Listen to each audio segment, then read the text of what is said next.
नमस्कार मित्रांनो, अजय कुंभार पॉप्स या यूट्यूब चॅनलमध्ये आपलं स्वागत आहे. आपला उपक्रम दररोज गणितचे 10 प्रश्न, ती पण कसे पोलीस भरतीला येऊन गेले. पहिला प्रश्न बघा. पहिला प्रश्न काय? एका व्यक्तीचा पगार 45,000 रुपये आहे. त्याचे पगारामध्ये 12.5% वाढ झाल्यावर त्याचा नवीन पगार किती? आता वाढ किती झाली मित्रांनो? 12.5%. ही 100 वाढ असते. कशा वाढली? 100.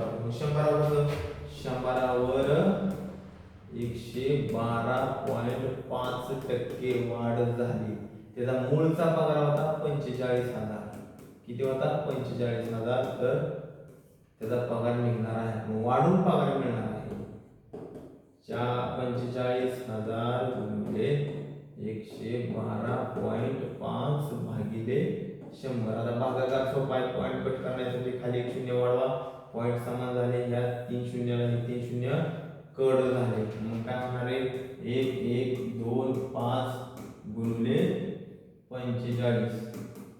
5 5 25 हातच्या 2 5 2 10 2 12 हातच्या 1 5 1 5 6 5 1 5 0 4 5 20 हातच्या 2 4 2 8 2 10 हातच्याला 1 4 1 4 4 1 5 4 1 4.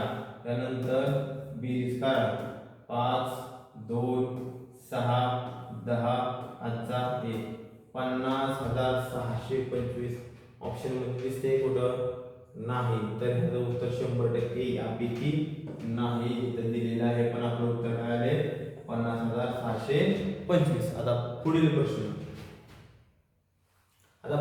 काय बघा. एका गावची लोकसंख्या 40,000 आहे. पहिल्या वर्षी 20%, दुसऱ्या वर्षी 20%, तिसऱ्या वर्षी 25% ने वाढली, तर 3 वर्षानंतर त्या गावची लोकसंख्या काढायची आहे. सोपा प्रश्न आहे. बघा किती लोकसंख्या आहे सध्या?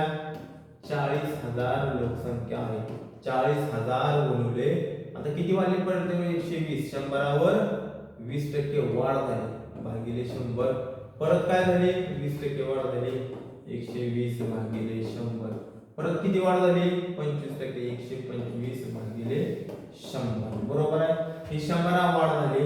या शून्याला हे शून्य कट, या शून्याला हे शून्य कट, हे शून्य, हे शून्य, हे शून्य, हे शून्य, इथला एक शून्य, इथला एक शून्य, इथला एक शून्य, इथला एक शून्य. आता गुणाकार करायचा आहे बघा मित्रांनो. आता कसं गुणाकार करणार बघा. आता 2 म्हणजे 250 गुणिले 2 तर 500. किती झालं? 500. 500 गुणिले 147. बरोबर आहे. आणखी गुणाकार करायचा जर तुम्हाला अवघड वाटत असेल तर गुणाकार करा. बघू आता 1000 गुणिले आता हे निमपट 7 72. तर 72 वर किती शून्य देणार तुम्ही? 3 शून्य. तर उत्तर किती आलं? 72. ऑप्शन क्रमांक 3 हे तुमचं फायनल उत्तर आलेलं आहे. आता नेक्स्ट क्वेश्चन बघा मित्रांनो. Next question. आता बघा 10% मलाईचे 200 लिटर दूध आहे. किती? 10% मलाईचे 200 लिटर दूध आहे आणि 20% मलाईचे दूध किती आहे? 300 लिटर दूध आहे. आणि काय केले? सर्व दूध एकत्र केल्यास मिश्रणातील दुधात मलाईचे शेकडा प्रमाण म्हणजे त्या दुधात मलाई किती टक्के आहे ते आपल्याला काढायचं. प्रश्न 2 वेळा वाचायचा आणि समजून घ्यायचा. नंतर तुम्हाला बरोबर प्रश्नाचं उत्तर मिळणार आहे. आता लक्षात आहे. अगोदर ह्या 200 लिटर मध्ये 200 लिटर काय म्हणू? दूध आहे. काय म्हणू? दूध आहे. या दुधामध्ये मलाई काढून टाकतो. कशी करणार? 200 गुणिले 10% मलाई आहे. 100पैकी 10 100वर आहे. 0 0 कट, 0 0 कट. तर 20 लिटर काय मिळेल मित्रांनो? 20 लिटर मलाई मिळेल. या 200 लिटर मध्ये 20 लिटर मलाई मिळेल. आणि आता दुसऱ्या ह्याच्यामध्ये 300 लिटर मध्ये किती मलाई मिळणार आहे? 320% मलाई. 20 भागिले 100. या शून्याला 0 कर, या शून्याला 0 कर. 3 दुने 6 म्हणजे 60 लिटर या 300 मध्ये मलाई झाली. आता टोटल मलाई मित्रांनो किती झाली? ही 20 लिटर आणि ही 60 लिटर. 80 लिटर मलाई झाली. 80 लिटर मलाई. आणि 80 लिटर मलाई झाल्यानंतर दूध किती झालं? ही 200 आणि 300 500 लिटर टोटल दूध आहे. 500 लिटर दूध आहे. या 500 लिटर मध्ये 80 लिटर माल आहे. तर 100 वर किती असा प्रश्न विचारायचा आहे. 500 लिटर मध्ये किती माल मिळतो मला 80 लिटर. तर 100 वर किती असा प्रश्न विचारल्यानंतर तुम्हाला काय मिळणार आहे टक्केवारी. 100 म्हणजे शेकडा प्रमाण. 100 गुणिले 80 भागिले 500 लिटर दूध आपल्याला मिळणार आहे. या शून्याला 2 शून्य कट झालं. 5 एके 5 उरला किती मित्रांनो 3 5 सक्कर 30. तर 16% काय मिळतो मला टक्केवारी. म्हणजे त्या दुधामध्ये 500 लिटर दुधामध्ये 16% टोटल मलाही मिळेल. ऑप्शन क्रमांक 1 या प्रश्नाचं उत्तर आहे. चला लिहून घ्या मित्रांनो. आणि हे सर्व प्रश्न IMP आहेत. ह्याच्या बेसवरच आपल्याला पुढील प्रश्नपत्रिकेमध्ये तुम्हाला किंवा ह्या गोष्टीमध्ये चालूला प्रश्न पडणार आहेत. लिहून घ्यायचं काम करा. चला नेक्स्ट. आणि काय करता तुम्ही बघता आणि स्किप करून टाकता. परत कसं असतं मित्रांनो वेळ गेल्यानंतर इष्टीला हात करून काय फायदा नाही. इष्टी लागायच्या अगोदर 10 मिनिटं अगोदर जावा सीट पकडा आपली आणि बरोबर तुम्हाला जिथं जायचं प्रवास करा तिथं प्रवास करा. कारण की इष्टी गेल्यानंतर हात करायला महत्व नाही. पण हे उदाहरण तुम्हाला समजलं असेल. भरती सुद्धा भरती व्हायचं म्हटल्यानंतर अगोदर भरतीची पूर्ण तयारी करा आणि त्यानंतर तुम्हाला यशाचा मार्ग मिळणार आहे. चला पुढील प्रश्न बघा. एका कमिशन एजंटने 4% कमिशन घेऊन 2000 रुपये कमावले. तर त्याने किती रुपयाचा माल विकला. आता बघा 100 वर त्याला 4% कमिशन मिळते. बरोबर आहे. म्हणजे 100 4 रुपये त्याला मिळतात. कधी मिळतात ज्यावेळेस त्यांनी 100ची वस्तू विकल्यानंतर. मग तसंच आपल्याला गणायचंय. कसं बघा 4% म्हणजे त्याला किती मिळाले 2000 रुपये मिळाले. तर 100 म्हणजे त्याची टोटल 100% म्हणजे तेवढा माल किती विकला त्याने. तर 100 गुणिले 2000 भागिले 4%. 4 एके 4 4 पंचे 20. तर 50,000 रुपयांचा त्याने काय केला म्हणून माल विकलेला. ऑप्शन क्रमांक 3 ह्या प्रश्नाचं उत्तर भेटलेलं आहे. आता पुढील प्रश्न मित्रांनो. पुढील प्रश्न काय बघा. रेखाला इंग्रजी सोडून इतर 5 विषयात सरासरी 60 गुण मिळाले. किती इंग्रजी सोडून म्हणजे 5 विषयांची सरासरी किती झाली 5 30 300. बरोबर आहे. मग आता इंग्रजी धरून सरासरी किती झाली. आता इंग्रजीला एक विषय ऍड केला आणि पहिले 5 टोटल 6 विषय झाले. 6 गुणिले 61 झाले.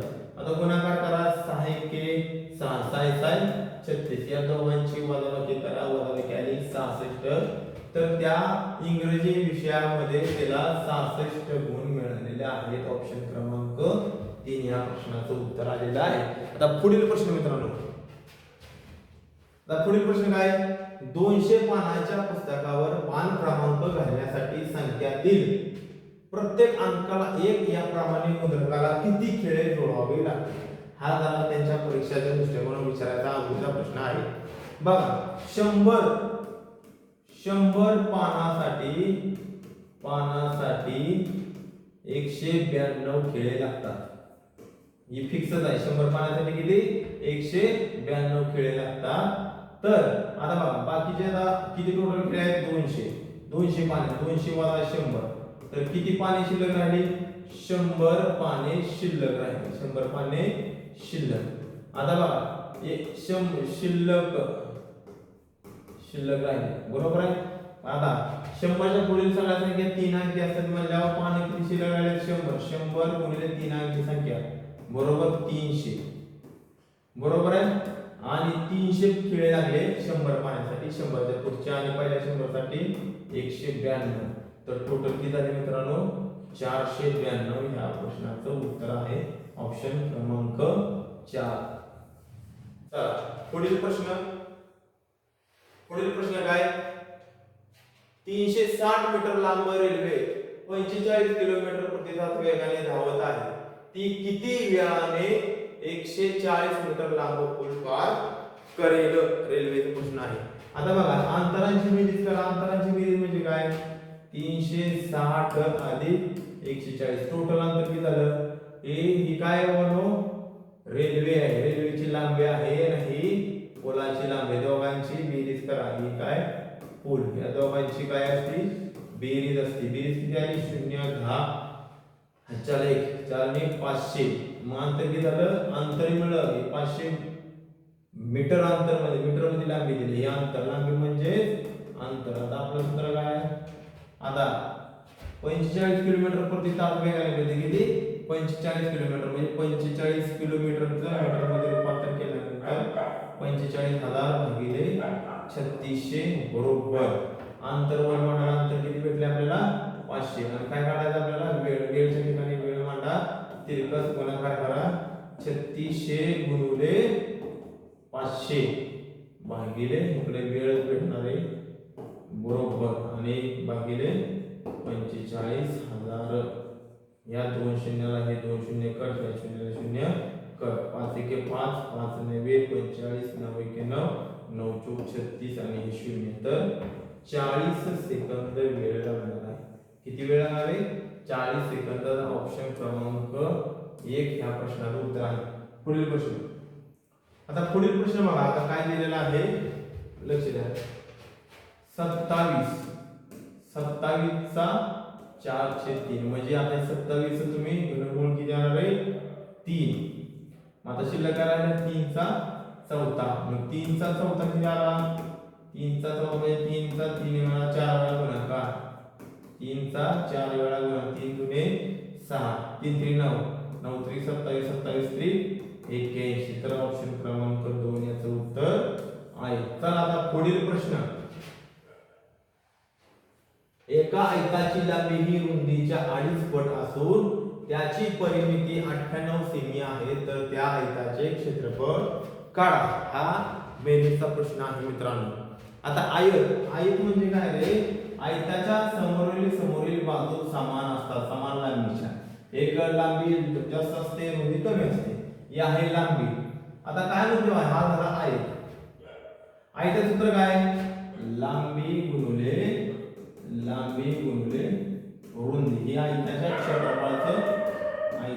क्षेत्रफळाचं सूत्र आहे बघा काय म्हणतोय एका आयताची लांबी ही रुंदीच्या 2.5 पट असून त्याची परिमिती 98 सेमी आहे तर त्या आयताचे क्षेत्रफळ किती आता बघा लांबी ही रुंदीच्या किती पट आहे 2.5 पट आहे म्हणजे 2/5 पट मग एक पट करा एक पट रुंदी आणि 2.5 पट काय आली तुमची लांबी आलेली आहे बरोबर आहे मग इथं पण काय आलं 2.5 पट 2.5 पट आणि इथं पण नुसता एक पट मग आता परिमिती दिली मित्रांनो बघा प्रश्न एमपी आहे काय दिली परिमितीचं सूत्र काय आयताची परिमिती म्हणजे सर्व बाजूंची बेरीज मग बघा काय होणार आहे सर्व बाजूंची बेरीज x अधिक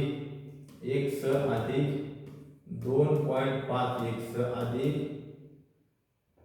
2.5 x बरोबर आहे 1 x 2x 2x अधिक 2.5x 5x बरोबर 98 परिमिती आहे 98 किती झालं 7x बरोबर 98 मग x बरोबर 98 भागिले 7 7 एके 7 उरला 2 7 चौक 28 x किती मिळाला 14 मग x च्या ठिकाणी मांडा x 14 म्हणजे रुंदी मिळाली 14 x 1x म्हणजे 1 गुणिले 14 14 आणि लांबी काय होणार आहे 2.5 गुणिले किती आले 14 25 गुणिले 50 7 7 35 म्हणजे 35 काय मिळाली रुंदी मिळाली 35 काय मिळाली रुंदी बघा मग आता लांबी गुणिले रुंदी आता किती मिळेल तुम्हाला रुंदी लांबी किती मिळेल अगोदर 35 गुणिले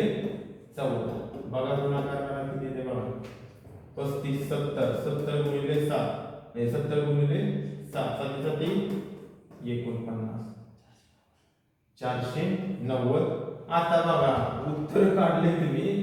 उत्तर काढले परंतु ऑप्शन मध्ये 490 आहे उत्तर काय येणार बघा क्षेत्रफळ काढताना कधी पण चौरस सेमी मध्ये निघत असतं कशी निघत असतं चौरस सेमी तर ऑप्शन क्रमांक 2 याचं उत्तर आहे 100% पूर्ण ऑप्शनला गडबडी 490 सेमी करून मोकळा होता प्रश्न चुकतो आपण मेरिट मधनं बाहेर निघत होतो नेक्स्ट क्वेश्चन मित्रांनो लिहून घ्या आहे प्रश्न आहे बघा तीन टेबल, किती टेबल? तीन टेबल आणि दोन खुर्च्यांची किंमत 215 रुपये आहे आणि दोन टेबल व तीन खुर्च्यांची किंमत 250 रुपये असेल तर पाच टेबल व पाच खुर्च्यांची एकूण किंमत किती असेल?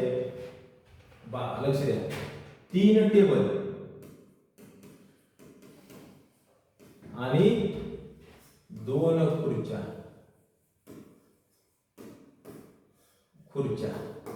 बरोबर आहे, ह्याची बेरीज किती दिली आहे? 215. तसेच दोन टेबल आणि तीन खुर्च्या यांची बेरीज दिलेली आहे 250. आता बघा खुर्च्या किती झाल्या? टोटल टेबल किती झाले? 5. टेबल मिळले 5 आणि खुर्च्या मिळाल्या 5. आणि तुम्हाला काय विचारले? 5 खुर्च्या आणि 5 टेबलचीच किंमत विचारलेली आहे. 5 टेबल मिळाले, 5 खुर्च्या मिळाल्या. फक्त त्यांची काय करायची? बेरीज, त्यांची टोटल एकूण बेरीज विचारलेली आहे खुर्च्या आणि टेबलची. काढा मग 5ची 5 6 आणि 4 तर 465 यांचं उत्तर आलेलं आहे. ऑप्शन क्रमांक 3 ह्या प्रश्नाचं उत्तर आहे. पुढील प्रश्न. आता बघा हा प्रश्न सुद्धा जबरदस्त आहे, परीक्षेला पडलेला आहे, तर तुम्हाला हे सुद्धा सुटला पाहिजे. आता बघा एका गावाची मागील वर्षी लोकसंख्या 20,000 होती. एका वर्षात पुरुषांची संख्या 3% वाढली व स्त्रियांची संख्या 2% वाढली. त्यामुळे या वर्षी लोकसंख्या 20,520 झाली. तर गेल्या वर्षी त्या गावची लोकसंख्या किती होती? आता टोटल एका गावची मागील वर्षी किती होती बाबांनो? मागील वर्षी 20,000 लोकसंख्या होती. किती? 20,000. आता 20,000 मध्ये पुरुष किती होते, महिला किती होते तुम्हाला माहिती आहे का? नाही माहिती आहे 20,000 मध्ये. आणि विचारले काय? तर गेल्या वर्षी पुरुषांची संख्या किती होती. त्या ऑप्शन मध्ये तुम्हाला 100% काय दिलं असणार आहे? पुरुष दिला असणार आहे. ऑप्शन क्रमांक समजा आपण पुरुष ठरले 12 आहे, तर उत्तर 12च आहे. 3 नंबरचं क्वेश्चन 12,000 आहे. आता बघा 12,000 पुरुष आहे, किती? 20,000 पैकी. मग आता महिला किती आहे ना? आता 20,000 12 गेल्यानंतर 8,000 महिला आल्या. 8,000 महिला आल्या. आता बघा पुढल्या वर्षी काय झालंय? वाढून लोकसंख्या त्यांची किती आहे? 20,520 महिला आणि पुरुष वाढलेत किती? 525 बरोबर आहे. तर किती? 20,550 20,520 बरोबर आहे. 520 महिला आणि पुरुष वाढले. मग किती वाढले? 520. तुम्हाला माहिती आहे टक्केवारी किती दिली? आता 12,000 पुरुष झाले. 12,000 पैकी पुरुष किती वाढले आहेत? किती टक्केवारी झाली पुरुषांची? 3%. 3% भागिले 100. ह्या शून्याला शून्य कट किती झालं? 4 त्रिक 12 त्रिक 36. 360 काय झाले? पुरुष झाले प्लस 8,000 गुणिले 2% महिला आहेत. या 200 कट 8 दुने 16. तर महिला किती? 160. टोटल यांची बेरीज झालेली आहे 520च येते. चेक करा तर 520 100% येते. म्हणून त्या दोन ऑप्शन वरून काढून काय केलं तर पुरुष किती होते? 12,000, महिला होत्या 8,000. ही कशावरून समजलं तुम्हाला मित्रांनो? ज्यावेळेस गेल्या वर्षी लोकसंख्या आणि चालूची लोकसंख्या वजा केली, वजा केल्यानंतर 520 आलं. समजा आपण काय म्हणले? 12,000 पुरुष मानले, महिला 8,000 मानले. 12,000 पैकी 3% पुरुष वाढले, 360 वाढले. 8,000 पैकी 2% महिला वाढल्या, 160 दोघांची बेरीज 552 वाढलेली संख्या 520. तर ऑप्शन क्रमांक 3 हे तुमचं फायनल उत्तर बरोबर आहे. पुढील प्रश्न. एका संख्येला 16 ने गुणण्याऐवजी चुकून 24 ने गुणले तर गुणाकार मूळ गुणाकारापेक्षा हे प्रश्न डबल झालेला आहे मित्रांनो. झाला. तर जय हिंद मित्रांनो, भेटू पुढील व्हिडिओमध्ये. धन्यवाद.